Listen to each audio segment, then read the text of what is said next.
समजा कोर्टामध्ये तुम्ही केस तर दाखल केली आहे, पण समोरचा माणूस जो आहे तो कोर्टाची नोटीसच स्वीकारायला तयार नाहीये. तो घर सोडून पळून जातोय किंवा घर बंद करून ठेवतोय किंवा नोटीस घेऊन आलेल्या माणसाला हुलकावणी देतोय. तुम्हाला असं वाटतं का की त्यानं जर नोटीस नाही स्वीकारली तर तुमची केस थांबून राहील? मुळीच नाही. कोर्टाकडं अशा काही स्पेशल पद्धती आहेत ज्याद्वारे ती व्यक्ती कितीही लपली तरी कायद्याचा हात जो आहे तो त्याच्यापर्यंत पोहोचतोच.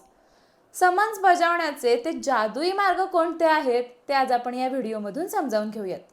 सामान्यपणे कोर्ट 2 ते 3 प्रकारे समन्स पाठवतं. एक म्हणजे कोर्टाचा माणूस जो असतो, ज्याला बेलीफ म्हणतात, तो स्वतः घरी जाऊन नोटीस देतो. दुसरं म्हणजे रजिस्टर्ड पोस्टानं नोटीस पाठवली जाते.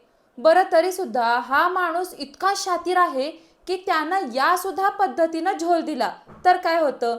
तर CPCच्या ऑर्डर 5 रूल 20 नुसार आपण सबस्टिट्यूटेड सर्व्हिसेस म्हणजे पर्यायी बजावणीसाठी अर्ज करू शकतो. यामध्ये काय असतं तर नोटीस चिटकवणं. कोर्टाचा माणूस प्रतिवादीच्या घराच्या किंवा तो जिथं काम करतो तिथल्या भिंतीवरती ती नोटीस सगळ्यांसमोर चिटकवतो. दुसरी गोष्ट म्हणजे वर्तमानपत्रामध्ये जाहीर प्रकटीकरण. त्या भागातल्या प्रसिद्ध वर्तमानपत्रामध्ये त्या व्यक्तीच्या नावानं जाहीर नोटीस दिली जाते. एकदा का पेपरमध्ये बातमी आली की कोर्ट असं गृहीत धरतं की त्याला समन्सची बजावणी झालेली आहे. तिसरा मुद्दा म्हणजे डिजिटल क्रांती. आजकालच्या बदलत्या काळामध्ये कोर्टानं व्हॉट्सअप, ईमेल किंवा अगदी फॅक्सद्वारे सुद्धा पाठवलेल्या नोटिशीला कायदेशीर मान्यता द्यायला सुरुवात केलेली आहे, जर ती व्यवस्थितपणे समोरच्याला पोहोचल्याचं सिद्ध झालं तरच. एकदा का यापैकी कोणत्याही मार्गानं बजावणी झाली म्हणजे service of summons head sufficient की प्रतिवादीला कोर्टामध्ये यावंच लागतं. तो जर नाही आला तर मघाशी आपण चर्चा केल्याप्रमाणे कोर्ट एक्स पार्टे म्हणजे एकतर्फी कारवाईचे आदेश देऊन तुमची केस जी आहे ती पुढे चालवतं.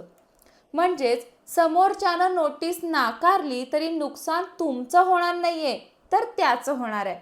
त्यामुळं प्रतिवादीनं नोटीस घेतली नाही म्हणून खचून जाऊ नका. कायद्यामध्ये प्रत्येक समस्येवरती निश्चितच तोडगा आहे. तुम्हाला ही माहिती कशी वाटली? समन्स बजावण्याबद्दल तुमचे काही प्रश्न असतील तर कमेंट बॉक्समध्ये मला निश्चित विचारा. आणि कायद्याची अशीच पॉवरफुल माहिती मिळवण्यासाठी आपल्या ॲडव्होकेट श्रेया या चॅनलला नक्की सबस्क्राईब करा.